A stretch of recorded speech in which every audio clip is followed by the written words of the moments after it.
धन्यवाद सञ्चालकज्यू, सचिवज्यू, मुरी धन्यवाद। नम्बरे बाँचे त्यही भने साँच्चै भेटिँदो रहेछ ठाउँमा।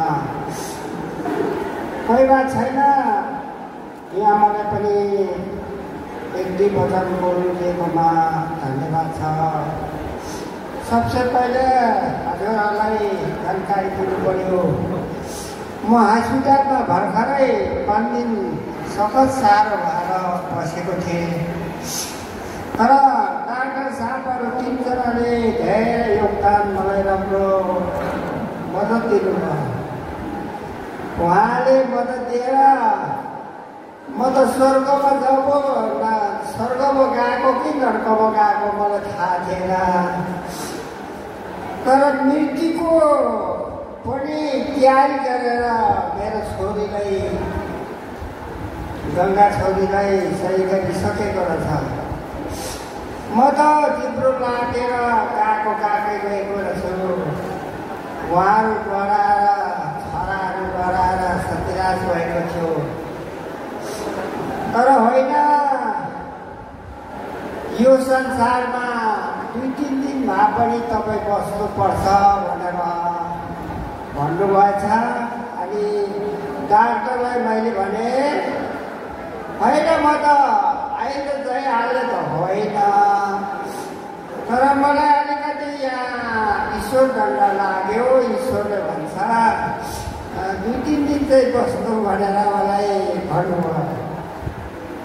ल मलाई त्यस कारणले डिस्चार्ज गरेर फेरि म झापा गङ्गा छोरीकोमा जोय छोरीकोमा अलिक मेरो जिब्रो पनि लटपटीको साथै पनि। तर पनि म हिम्मत हारेको छुइनँ। हजुरलाई भेट्नु पाउँदाखेरि खुसी लाग्यो। अब सबैले हामीलाई साथ दिइरहला र आज सम्पूर्ण रूपमा यहाँ 1900 केन्द्रीय 1900 साधारण सभालाई म पनि उपस्थितमा भएर बस्नु पाएँ, खुसी लाग्यो। तर मलाई गर्वको कुरा के छ भने महासचिवज्यूले एउटा फोन गरेर आउनु सक्नुहुन्छ हुँदैन, तपाईँ कहाँ हुनुहुन्छ भन्छ। म यही धरतीमा छु भने त्यसो भने सक्नुहुन्छ हुँदैन? होइन, सके पनि नसके पनि तपाईँले आह्वान गर्नुभयो, म लाज लाग्यो, म त आउँछु नि भनेर लाजैले पनि यहाँ आज उपस्थित भइराखेको छु। भन्दै हजुरहरूलाई समय छैन, हाँसौँ भने दाँत पनि छैन।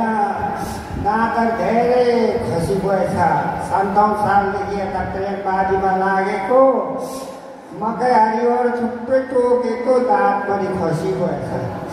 ल भन्दै अब छठो प्रार्थनाको साथमा जाउँ।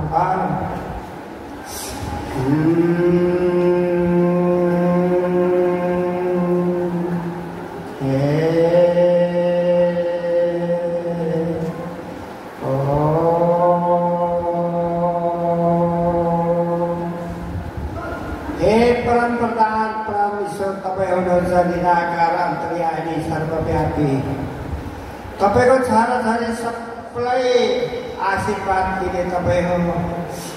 आदि माता पिता गुरुजनलाई याद गर्दै, संसारलाई याद गर्दै, आजको 1900 साधारण सभालाई याद गर्दै, हाम्रो जति पनि कार्यकर्ता जीवनले पहल गर्नुभएको सबैहरू, एलेमले सबै कलाकारजीहरू, पत्रकारजीहरू, एलेमहरू र जन्ने गर्ने सबैलाई धन्यवाद दिँदै म अगाडि बढिरहेको छु।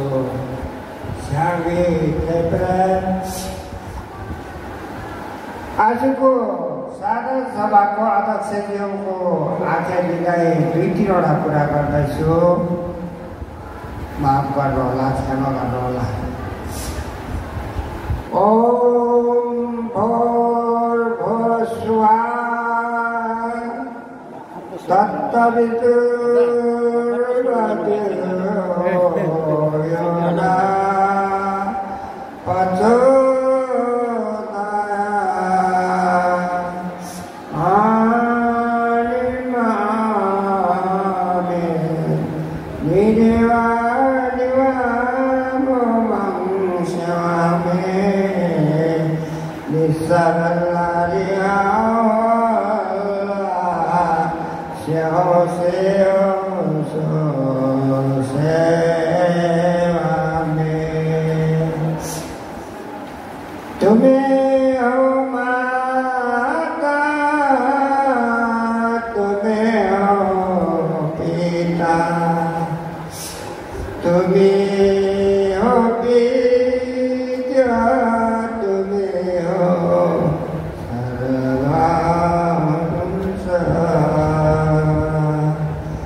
सबैलाई धन्यवाद छ।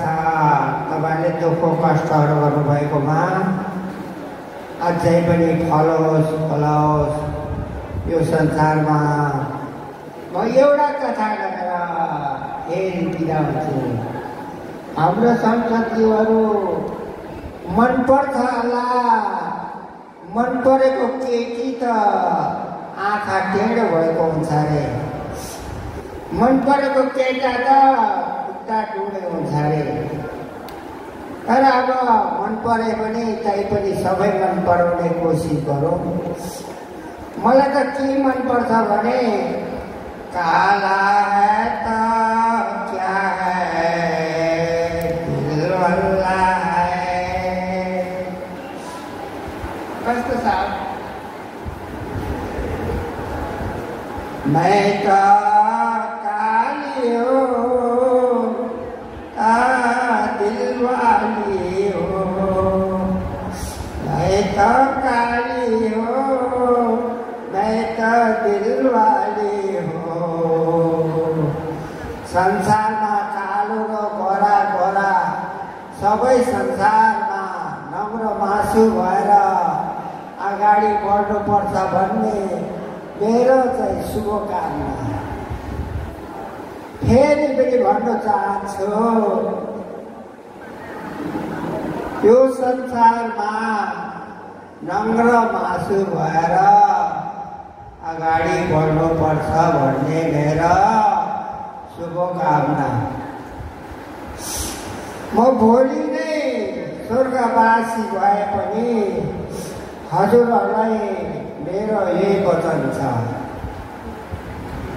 कसै पनि तल कसै पनि माथि दोकानेहरूले व्यापार गर्दाखेरि व्यापार बेच्दाखेरि तल नगति गरेर खिचेर दियो भने ठुलो पाप लाग्छ। मार्नु पर्यो। हामी छिमेकी बसेर पल्लो घर र वल्लो घर नङ्ग्रो मासु भएर बस्नुपर्छ। संसारमा विकृति विसङ्गतिहरू भइरहेको छ। गुरु हजुर भन्नुहुन्छ पापले नष्ट भइरहेको छ। त्यो पापलाई कसरी खिच्ने हो तराजुमा? हामी प्रेमबाजीले तराजुमा खिच्नुको लागि धेरै पहल गरेको छ। धेरै खुसीको कुरा छ। अब हामी धेरै नै अगाडि प्रेमबाजी बढेको छ। तराजुलाई बराबर हुनुलाई तकरिबन 1 पावा 2 पावा जस्तो कोसिस गर्नुपर्छ। गाउँ बस्तीदेखि लिएर शहर बस्तीदेखि र संसारमा प्रेमबाजी सुक्किम जस्तो हुनुपर्छ। कस्तो हुनुपर्छ? सुक्किम जस्तो। तराजु तौलेर ठ्याक्कै एकै ठाउँमा पुर्याउनु भयो। उहाँले बराबर तौलमा पुर्याउनु भयो प्रेमबाजीले। धन्यवाद छ सुक्किमलाई पनि, प्रेमबाजी सुक्किमको प्रेमबाजीहरू। म कतिसम्म रहन्छु होला तपाईँहरूसँग, तर म सुनिरहन्छु, हेरिरहन्छु तपाईँहरूको काम कार्यहरू। धेरै अगाडि बढ्नुहोस्, अझै पनि बाँकी छ। आज हाम्रो दिल कुमार प्रमुखज्यूले भन्नुहुँदै थियो उहाँ जस्तो धेरै अगाडि बढ्नुपर्छ, अझै पनि बाँकी छ भन्ने कुराहरू छ। अब हाम्रो पूर्व पश्चिम दक्षिण उत्तर सबै अगाडि बढ्नुपर्छ भन्ने कामना गर्दै म एउटा तपाईँहरूको आशीर्वाद र भगवानको कृपाले म यहाँ उपस्थित भएँ। मलाई खुसी लाग्यो। हजुरहरूलाई कस्तो लाग्यो? धन्यवाद। म यतिमै बिदा हुन्छु। म अब फेरि म जानुपर्नेछ, झापा जान्छु। ल तपाईँहरू काम गर्नुहोस्। हाम्रो सचिव गुरुहरूलाई सबै गुरुहरूले तपाईँहरू पहल गरेकोमा एकदम खुसी छ। गुरु पनि खुसी छ। तपाईँहरूको काम विषयलाई गुरु पनि खुसी छ। खुसी हुनु पर्यो। सबैलाई स्याउँदै